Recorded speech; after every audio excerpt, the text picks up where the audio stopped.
Welcome to the Christian Guys. I'm Bobby Allison. I'm Mateo. We're coming at you today with a full slate of conversation regarding just interesting topics that Christians like to geek out about. The Christian Guys, seeking to provide a platform where listeners can geek out about the Word and the many topics facing Christ followers today. Today we're going to talk about the tools of the Antichrist. A lot of stuff's been going on lately that we see just a kind of an undercurrent of chaos. We see a lot of stuff happening that just kind of makes us kind of cringe at the idea that this world might be heading towards some sort of a collision course. Would you say, Mateo? Absolutely, and we have it in the Bible that at some point it will be. Right. We know that there is an end game. God has an end game to all this stuff. And I know that, churches and pastors don't always like to talk about it a lot because I think, rightfully, pastors and Christians for the most part should focus on the idea of that we're good. We have Christ, we have faith and trust in Jesus, that he died for our sins and rose from the dead, and that if we believe in him, we shall have everlasting life and don't really have to worry about all this chaos that's happening. But at the same time, we're part of it. And, we can rest assured that the end game or revelations or the end of days will happen in the same manner that God suggests it will through the book of Revelations.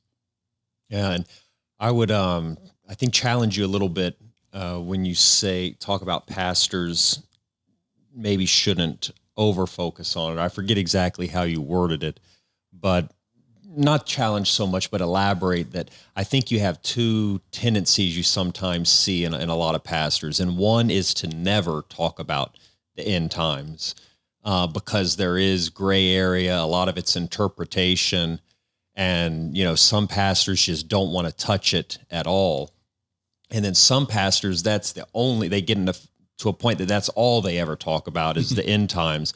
But I think you need a balance where you do both. And it's not good if you completely ignore it, because about 1/3 of the Bible is prophecy. That's a large portion of the Bible. And so if God didn't want us thinking about or talking about prophecy or being prophetic, I don't think 1/3 of the Bible would be prophecy. Right. So I think we need to have a balance in our ministry, both what we seek out to chew on and meditate on, and those of us in teaching, preaching positions, what we teach, there should be a balance where you don't ignore the prophetic, but it's not the only thing you talk about either. That's an interesting point. I mean, the coming of Christ was prophecy to begin with. Right. A lot of the Old Testament is prophecy of the coming of Christ and other things. Right. And then in the New Testament and some in the Old, we have prophecy about the end of the world, even beyond us. And I would also point out that when the apostles or the disciples would ask Jesus about what will be the signs of the end times, he did not rebuke them for wanting to know about the future or for asking. He gave them signs.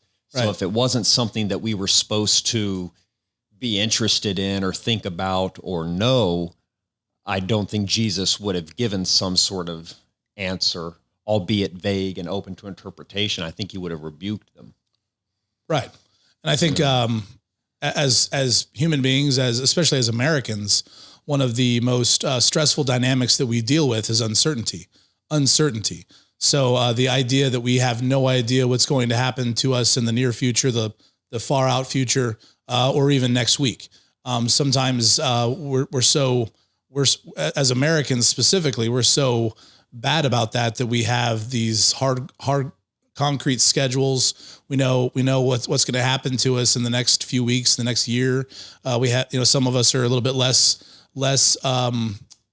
stickler or less fanatical about our schedules. Some of us are extremely fanatical about our schedules. So I think that it goes along those same lines. I think maybe the pastors that focus less on the end times are a little bit less fanatical about their certainty level, and maybe pastors that are focusing too much on end times are a little bit too fanatical about the uncertainty level in their lives. So I guess that's where the psychology of this type of thing comes in. Me being a psychologist and Matthew being a theologian, maybe we can kind of marry those two parts pretty well for this topic today. So tools of the Antichrist. So why don't you, Mateo, why don't you kind of break down what the prophecy is generally about the Antichrist? Well, there's a lot of different prophecies about the Antichrist, but I guess if you want to kind of I want the prophecy. We're told in Thessalonians that there will be a man of lawlessness. In Revelations, we have multiple prophecies about the beast or the little beast, and these tend to reference the Antichrist. A lot of it is interpretation. I would say that some of it, or a good portion of it, is scholarly interpretation, meaning that many scholars over time have come into strong agreement on what a lot of the symbolism means. Some of it is more vague and open to interpretation, but what the majority of biblical scholars and academic scholars agree on from reading the prophecies in the Bible of the end times is that there will be an Antichrist who will be Satan's answer to Jesus Christ, thus the Antichrist. He will be a man who comes and rules the world through the motivation and inspiration of Satan. And the agreement tends to be that this will be done through a one world government with a single religion and currency. And Topical. That there will be 10 other rulers that rule under this Antichrist. Ooh. And not to go too broad with this, because we're focusing on the tools of the Antichrist, but that there will be a false prophet as well. But I think the best way to sum it up without going into specific scriptures right now is just that general accepted interpretation of biblical prophecy is that there is going to be an Antichrist, a man who is going to rule the world and will hate Christians. And the first 3.5 years he'll seem like a man of peace for the world. But then the second 3.5 years, he shows his true colors. Perfect. And it's a hell on earth. Right. Perfect. That's exactly what we didn't even rehearse this. That was brilliant. I mean, I think that perfectly encapsulates what we're interested in, what we feel is relevant to what we're seeing in the world. So I guess that's the perfect synopsis of an Antichrist. A one world government, 10 underlings that will be oligarchs of sorts that help the Antichrist, that help facilitate his end game, whatever that might be, or Satan's end game. So we're starting to see that a little bit. So what we wanted to talk about is the tools of the Antichrist. So what can we? So I think a lot of people right now, especially conservative pundits, are talking about the Great Reset, and it's something we've heard a lot about. Whispers of the Great Reset. Justin Trudeau, the Prime Minister of Canada, has talked about it. Prince Charles and the UK has talked about it out loud. Saying the quiet part out loud. It's basically like a cabal of elitists that are trying to restructure the economy, our way of life, the currency, the world powers, so to speak. And this seems to be right in the wheelhouse of something like what the prophecy that you share, that mainstream prophecy of the Antichrist. Right. And when we see a lot of the workings that are going on just in the world today, it seems that the world is more lined up and things are more lined up than they've ever been before. Yes. That should it be the right time, the Antichrist could actually appear, and the world is in such a way that many of these prophecies for the first time ever could actually take place. We can fathom a one world currency, a one world government, and, right. and other things like that. Even down to who the prospects would be to be those 10 individuals that would comprise the list of underlings or oligarchs to the main Antichrist. You could. I mean, there's a lot of guys out there that seem to be very interventionist in our orbit right now. Specifically guys like Bill Gates, Jeff Bezos, these oligarchical individuals, George Soros, those types of people that seem to be interested in pulling the puppet strings from behind.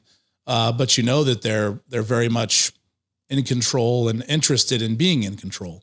So that's kind of what we want to talk about. What are the tools that the Antichrist seems to have in motion at the current time? And us as Christians, what should we start to look out for as far as being the most, as far as having this on our radar and knowing when to at least mentally prepare for what's to come?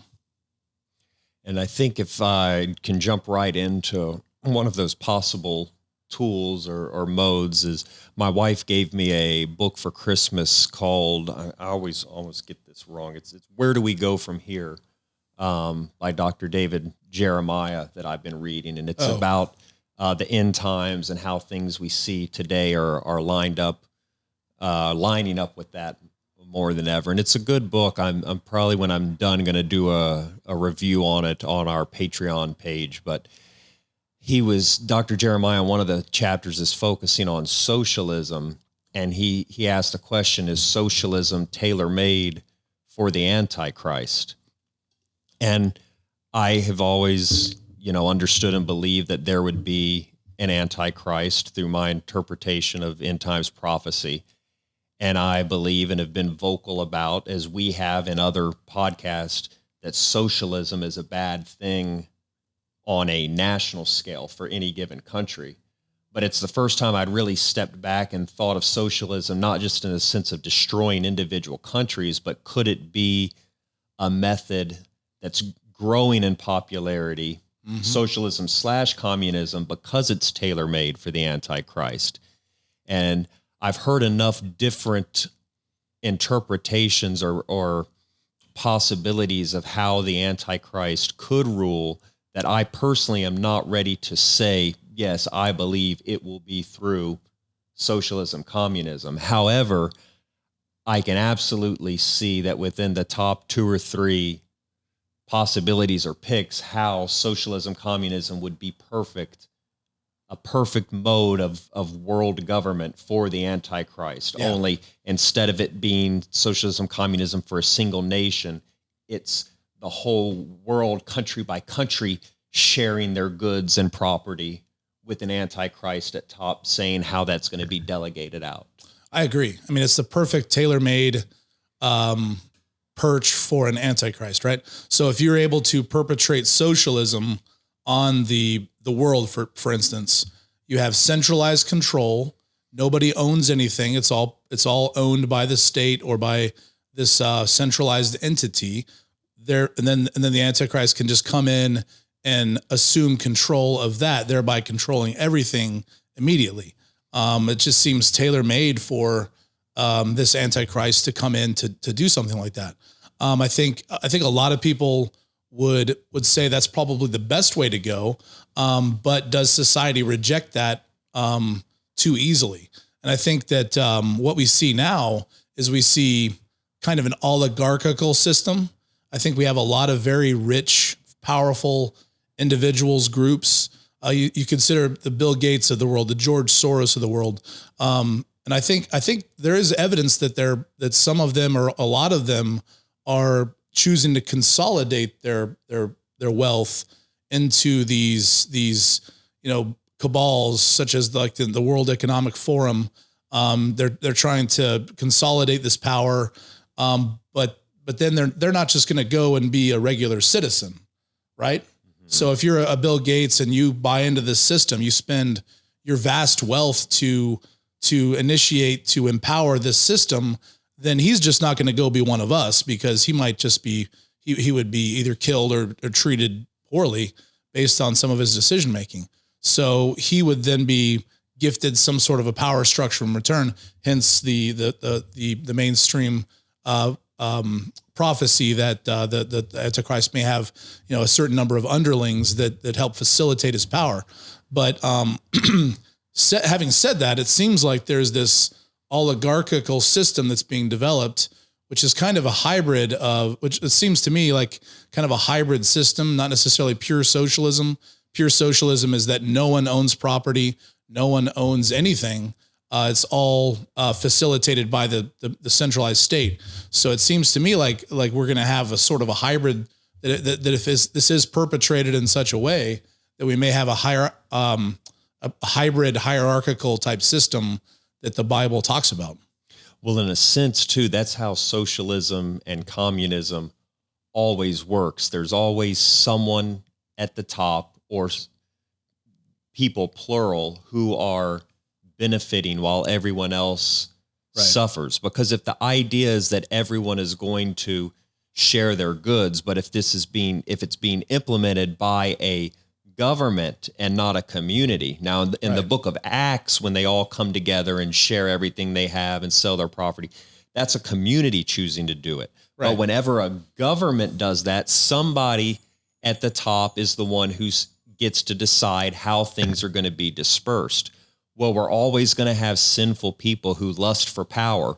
And so in a socialistic and communistic setting, the only place for power is the one who determines where and how things get divided. Right. So your little antichrist, your dictators, your power-hungry liars will always seek government control and positions in a socialistic and communistic society. So even if they're started with good intentions, because man is evil and always will be, you cannot maintain those systems without, again, the power-hungry narcissist coming to the top to rule. And whether that's an oligarchical group or a single figure, someone has to come up there and control everything.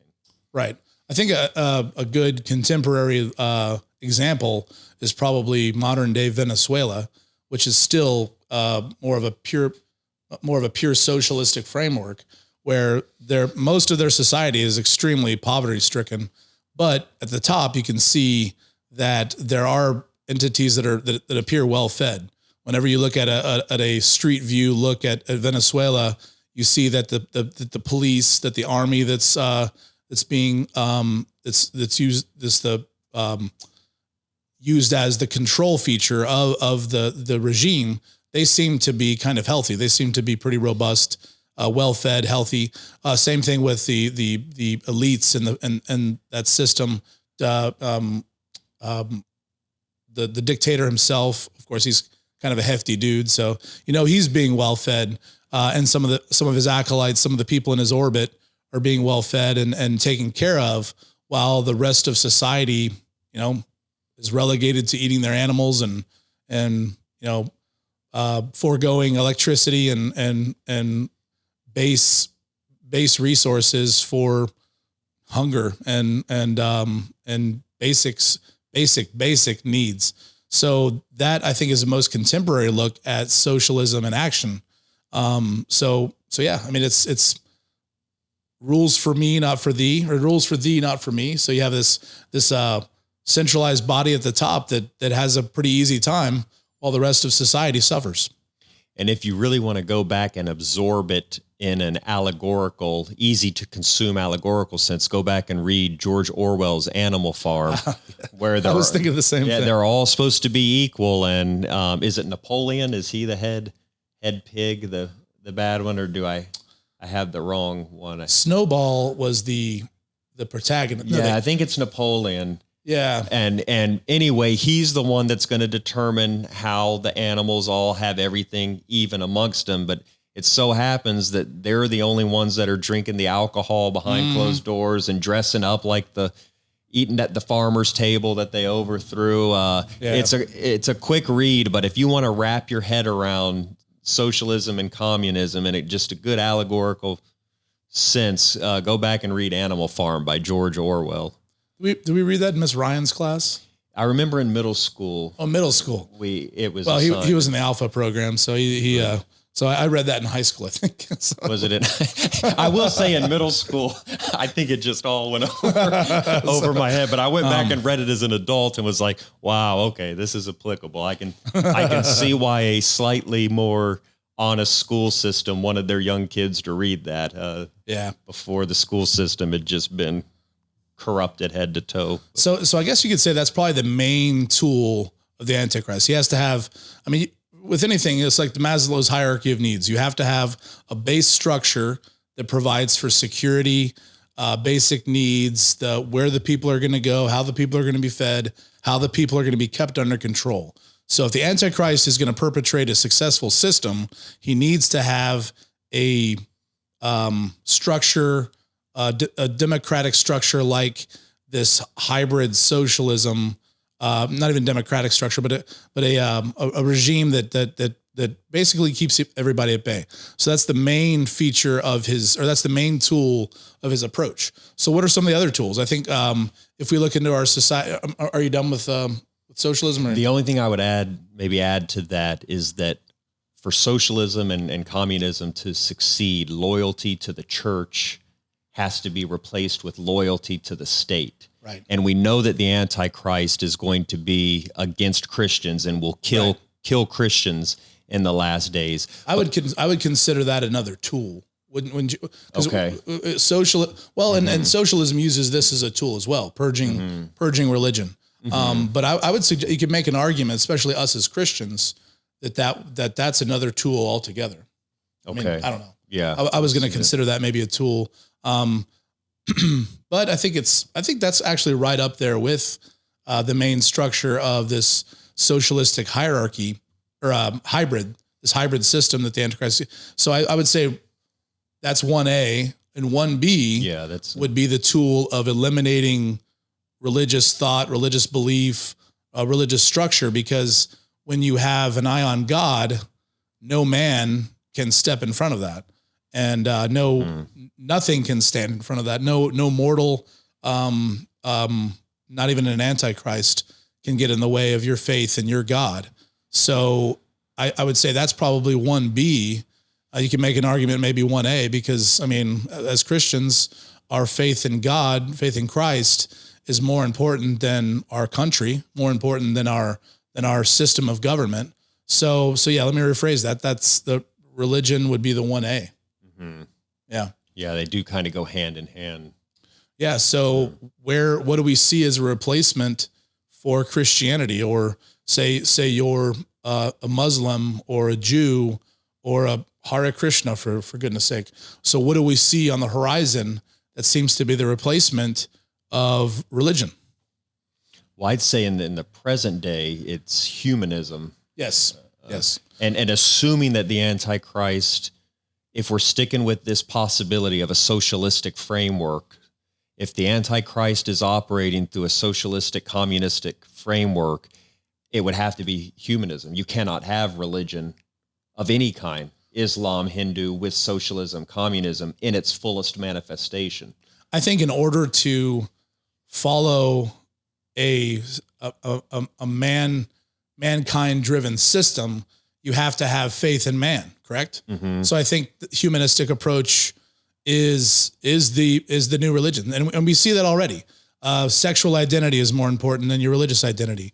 The way that you identify, as far as gender goes, is more important than anything else. We wear our sexuality. We wear who we sleep with on our sleeves these days, and it's more freely talked about than our faith in God. Sometimes, you turn on the television today, you're 9 times out of 10 more likely to hear something about LGBT, trans rights, Black Lives Matter than anything about Christ, and that's by design. It's part of this great reset as well. But there's the play. They're focusing on identity politics, intersectionalism, humanism versus our faith in God. And we're also told in Scripture that the false prophet is going to lead people to worship the beast or worship the Antichrist. And right. In a sense, you're worshiping Satan that's behind and giving the influence to the Antichrist. But so call it worshiping the Antichrist or the Satan behind the Antichrist, but through the image of the Antichrist. But we're told people will worship the beast. Now, I still think you need a humanistic framework to get to that if you're coming from a socialistic, communistic foundation. But at some point, people will actually begin to worship the Antichrist, which I think you see a bit of that in your old Rome, where Caesar was God or equivalent to God. And this man will place himself as the God of humanism. Yeah. That's through that framework. There are other frameworks we can discuss in other podcasts. It would be too expansive to go there today, but that you could actually have an Antichrist through a potentially religious framework. But I think we need to save that for a separate episode. Yeah. So instead of worshiping God, you worship the beast. You worship, eventually you'll find yourself worshiping that figure that becomes the Antichrist. And if we're going to focus on sexual identity over our identity as Christians, I guess we're therefore worshiping our little beasts. Yeah. And there's Antichrist in the world. Little beasts referring to genitalia. Today. So if we're going to worry about, I was trying to, with you. That's immediately where my brain went when you said little beast in the first place. Sorry. But that's just how my brain works. But yeah, I mean, so if you're focusing on your genitalia or your sexual identity being most important than anything, you're worshiping your little beast. Well, and right now, I think what that does too, like you're saying, is it just makes everything more important than God, Jesus, and what the Bible is telling us. And again, like we said, God is the most important thing, much more important than all this stuff, because we know that he's got our backs. I mean, we're not going to, we might have to endure some method of tribulation, depending on what your interpretation of Revelations is. But I mean, we know that ends well for us if we believe in God. It will end well. Yeah. There'll be a terrible tribulation leading up to it. Yeah. And there's different views on whether or not Christians alive at the time will have to go through that, but it is going to get bad. Yeah. I mean, it's going to be scary. We won't be spared, at least the temptation to give in to fear. I mean, we will, even the best Christians among us will be tempted to severe fear because we're going to see some crazy stuff. So we've got tools 1A being religion, tool 1B being this governmental force that seems to be facilitated behind the scenes right now through the Great Reset, through this socialistic framework. The masks have come off. We know they're doing something. And so we as the Christian guys feel that that's the likely path that they're going for here. I guess, yeah. So yeah, we'll end that episode there as far as tools 1A and 1B. And then next episode, we'll get into a couple of other tools that we think are most likely to be relevant to this discussion. You mind if I add one more thing that I think goes with this A and B? Sure. Here, it's the fact that we're told there's going to be a mark of the beast that you're going to have to buy and sell goods. And Revelation, I'm sorry, I was pulling it up on my phone and now it just went back.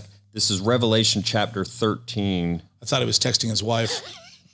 That's why I especially didn't want it to look like I was in an episode, just texting my wife. But now this is what I get for not having an actual Bible in front of me, is my phone's not pulling it up. So what I'm going to do is, rather than reading those verses about the mark of the beast, essentially we're told there's going to be a mark of the beast. We're going to have to get to buy and sell goods. But I think that would play into this socialistic, communistic framework we're talking about, in that if they're trying to make sure that everybody is on equal level and how much you can buy at one given time, because we're spreading food out and whatnot. A great way to control a socialistic society would be through a mark of the beast that keeps track of exactly what you buy, how much money you have to your person, how much you're spending on this or that. And so I just wanted to add that the mark of the beast could play well into a socialistic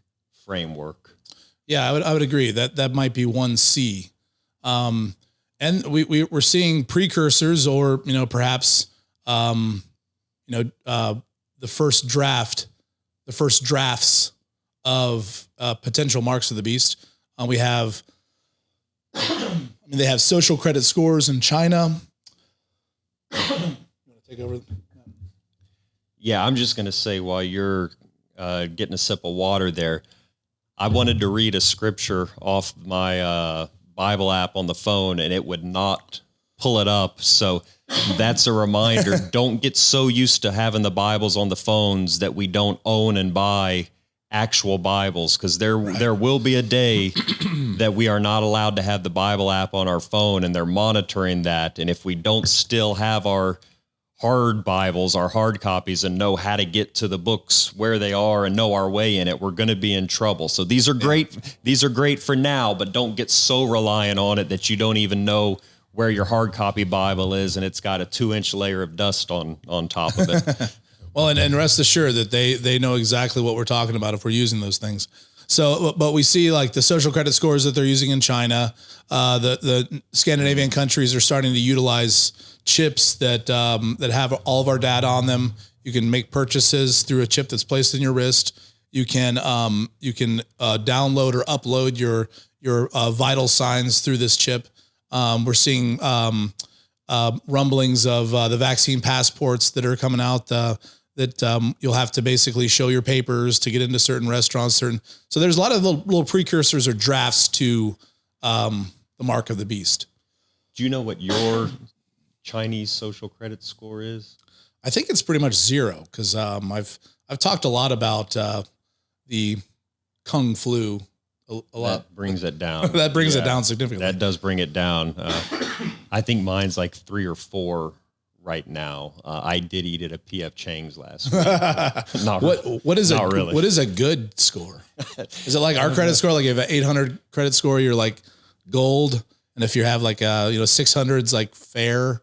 So I don't know, but yeah, the way it works in China is if you say the right things about the government, if you go out and exercise, then you have a higher score than you would if you don't ever say any. I mean, you could say nothing about the government in good ways and have a lower score. So they want people to reinforce the efficacy of their government, get out, do the right things, be healthy, don't smoke. So a lot of weird things are going to go into these credit scores. We're starting to get unspoken social credit scores here. It's not on paper and it's not spoken, but how much victimhood do you have compared to me? Oh, well, I'm a lesbian with one arm, so I'm a lot more victim than you. Those guys, that's like a unicorn. Yeah. Oh, but you're an old white man with white hair. You're like a 0 on the credit score. Yeah, if you're a straight white male, you might as well just hang it up. So you could even, unless of course you're Anthony Fauci or Bill Gates. There's a few special spots for the right. Yeah, right. We know Bill Gates is straight because he's flying around with Jeffrey Epstein the whole time. But there goes my credit score. Lost a few points. There. All right. Well, we'll be back with tools 2, 3, and etc. I mean, there's probably a lot of tools we don't even realize that are tools. So we'll be back next time with that discussion. All right. We love you guys. Thanks for watching The Christian Guys. For exclusive content and bonus footage, please subscribe to our Patreon page at patreon.com/3fcommunity. That's patreon.com/3fcommunity. We'd love to have you join the family.